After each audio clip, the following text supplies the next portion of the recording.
Ya, selamat pagi semuanya. Kita masuk ke pertemuan kita berikutnya. Setelah materi sebelumnya, kita lihat tentang zat gizi makro, tentang karbohidrat, kita lihat pengertian karbohidrat, kita lihat jenis-jenis karbohidrat, dan kandungan makanan yang mengandung karbohidrat. Berikutnya kita bahas atau kita pelajari berikutnya tentang zat gizi makro, berikutnya tentang protein. Oke, seperti yang kita tahu, protein adalah jenis zat gizi yang berfungsi sebagai zat pembangun atau pemelihara atau pertumbuhan. Jadi zat pertumbuhan itu adalah zat atau protein. Bapak sering bilang, ketika orang dalam kondisi tubuh sakit, masa pemulihan dan masa penyembuhannya itu lebih banyak harus diberikan protein. Atau ketika anak dalam masa 1000 hari pertama pertumbuhan, itu protein sangat banyak dibutuhkan oleh tubuh. Kita tahu masa pertumbuhan paling pesat manusia itu pada usia 1000 hari pertama kehidupan. Usia 0 sampai usia 2 tahun. Usia 0 sampai usia 2 tahun, kandungan protein atau makanan sumber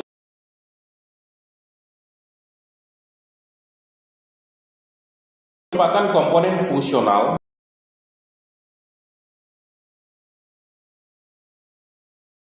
tentang fungsi atau bagian-bagian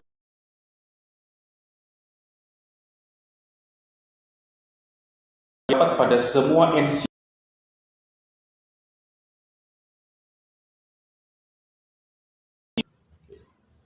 Kita tahu di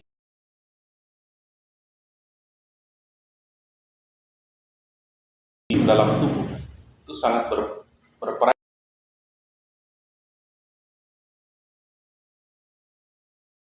pembawa atau karir dalam darah,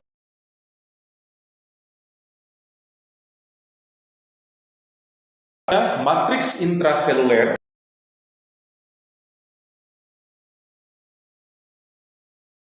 susun atas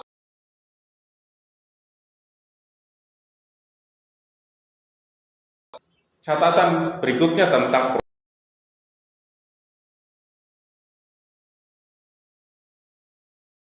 protein menyusun sekitar 20%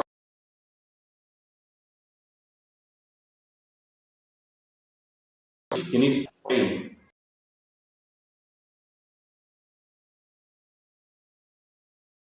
Dengan asam amino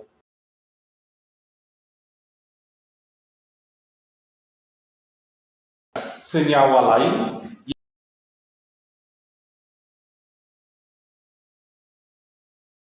yang asam amino esensial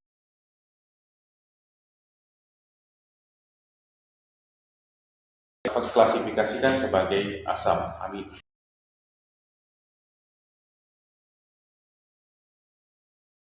esensial. Itu terdiri dari threonine, valin, tryptophan,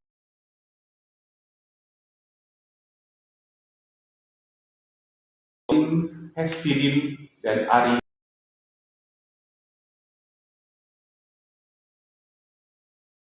Esensial itu ada 10 jenis.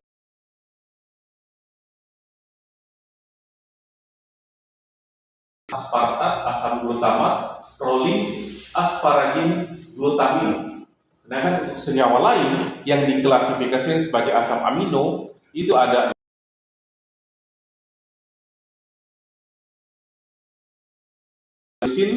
hidroksiprolin, ada tiroksin, ada norleusin, dan ada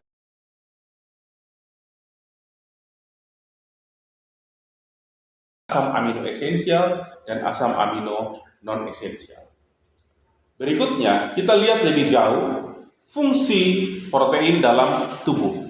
Ini sering kita bahas. Yang pertama yaitu untuk memperbaiki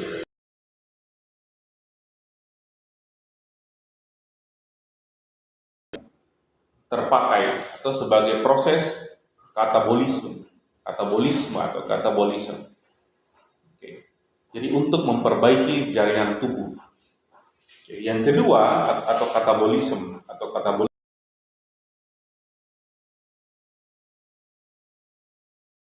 itu membangun jaringan baru.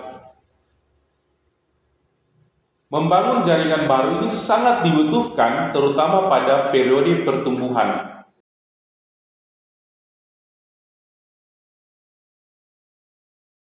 Bayi, anak-anak sampai remaja. Manusia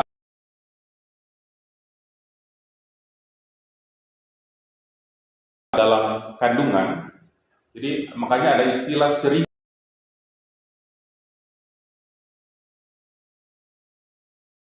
usia 2 tahun.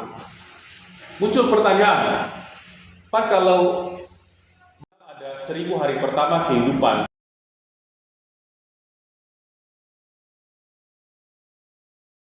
atau usia 2 tahun,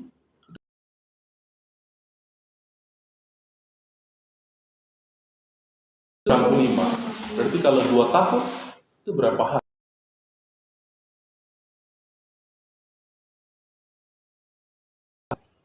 Itu sekitar berapa? Berapa? 700?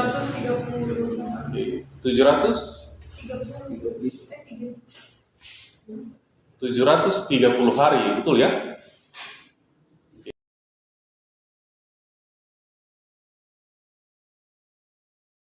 Itu 700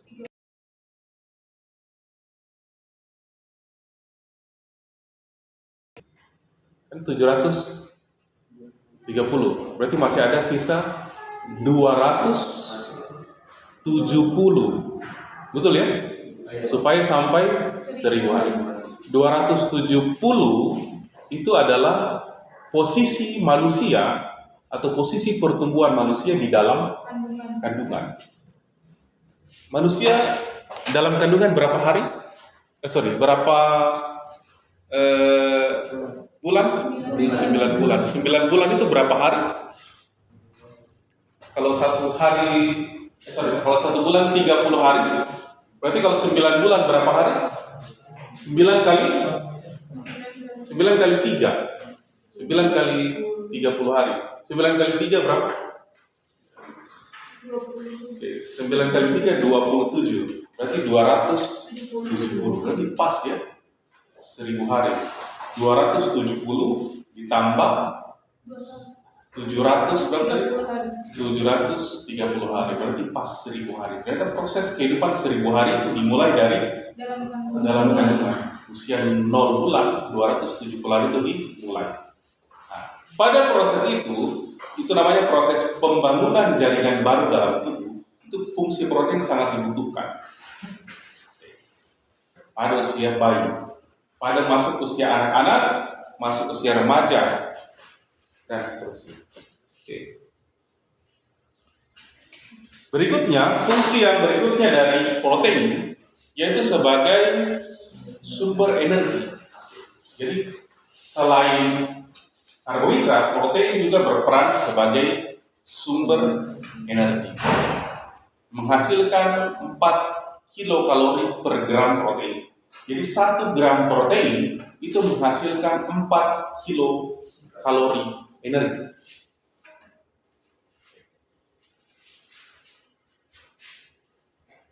Berikutnya, protein juga berperan dalam sekresi tubuh. Nah, yang dikatakan di awal tadi, enzim dan hormon itu terbentuk dari protein. Berikutnya, mengatur proses osmotik dan dari berbagai cairan tubuh. Jika seseorang kekurangan protein, itu bisa menyebabkan edema. Yang berikutnya, mengatur keseimbangan asam basa dalam darah dan jaringan-jaringan tubuh. Berikutnya, protein berperan dalam transport zat gizi. Berikutnya, protein juga berperan dalam membantu pembentukan antibodi dalam tubuh. Bagaimana dengan angka kecukupan protein yang dibutuhkan oleh tubuh? Ini ada tabel Kita lihat tabel ini adalah tabel angka kecukupan gizi atau tabel AKG berdasarkan kelompok umur, berdasarkan berat badan, tinggi badan. Kita bisa menentukan berapa angka kecukupan gizi yang dibutuhkan oleh tubuh. Kita bisa lihat di sini bayi usia 0 sampai 6 bulan dengan berat 6 kg, tinggi badan 61, itu energinya sekitar 550 kilokalori yang dibutuhkan. Umur usia 7 sampai 11 sekitar 725 kilokalori yang dibutuhkan. Semakin bertambah usia, semakin besar kebutuhan energi yang dibutuhkan. Kita lihat di sini usia 30 sampai 49 tahun itu cukup, usia 19 sampai 29 tahun itu paling besar, biasanya itu di angka 2725 kilokalori. Oke, itu untuk angka kecukupan gizi. Oke, berikutnya kita akan lihat apa yang terjadi jika tubuh mengalami kekurangan atau defisiensi atau bahkan kelebihan protein. Ada beberapa gangguan yang bisa dialami oleh tubuh. Namanya gangguan berarti ini jenis penyakit yang muncul akibat defisiensi, kekurangan atau kelebihan protein. Yang pertama dikenal kwashiorkor. Yang kedua ada kekurangan kalori protein. Yang ketiga ada busung lapar. Dan yang keempat ada obesitas. Kita akan bahas lebih jauh tentang defisiensi dan kelebihan, penyakit akibat defisiensi dan kelebihan protein ini di pertemuan kita yang berikutnya tentang protein. Sebelum mengakhiri pembahasan tentang protein, ini ada beberapa tabel, sama seperti pada pertemuan berikutnya. Kita lihat tentang tabel konsumsi atau tabel jenis makanan yang mengandung karbohidrat. Ini ada tabel atau penggolongan jenis makanan dan sumber atau banyaknya protein yang dikandung di dalamnya. Contoh yang pertama kita lihat nomor 1 yaitu daging. Di situ ada daging sapi, daging kerbau, dan daging kambing. Nah, itu kandungan proteinnya sekitar 16 sampai 18.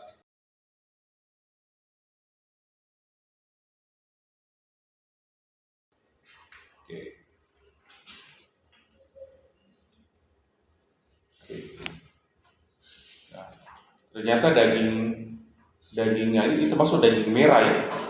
Ini yang sering Bapak sampaikan, daging merah itu adalah kelompok jenis daging yang paling banyak mengandung protein. Nah, dia sampai angkanya 100%. Jadi semua kandungan proteinnya 100% terdapat full di daging merah. Oke, berikutnya ternyata daging merah posisi yang kedua itu adalah telur. Karena kita mengabaikan telur, ternyata dia ranking yang kedua yang paling tinggi proteinnya setelah daging merah. Mungkin kita berpikir, dari daging merah, mungkin berikutnya ada daging putih. Ternyata tidak. Ranking kedua itu telur. Oke, ada telur ayam dan ada telur bebek. Kandungannya itu 90%. Dengan jumlah protein sekitar 13,1. Berikutnya baru di ikan. Sini ada jenis-jenis ikan, ya, dari ikan kembung, ikan bandeng, ikan mujair, ikan mas. Ini yang paling tinggi proteinnya itu ternyata ikan kembung, ya. Ikan ikan lokal, ikan kembung ini ternyata tinggi sekali. Berikutnya, kacang-kacangan. Ada kacang kedelai, kacang tanah, kacang hijau. Ini tinggi juga. Berikutnya ada padi-padian, buah-buahan, sayuran, gula, dan minyak dan lemak. Semakin ke bawah, kandungannya semakin berkurang. Oke, itu materi kita tentang pangan, sumber protein. Kita sudah lihat pengertian, kita sudah lihat definisi, kita sudah lihat penyakit akibat kekurangan protein, dan kita sudah lihat tentang pangan sumber protein. Demikian materi kita tentang protein. Berikutnya kita akan lihat lebih jauh tentang zat gizi berikutnya.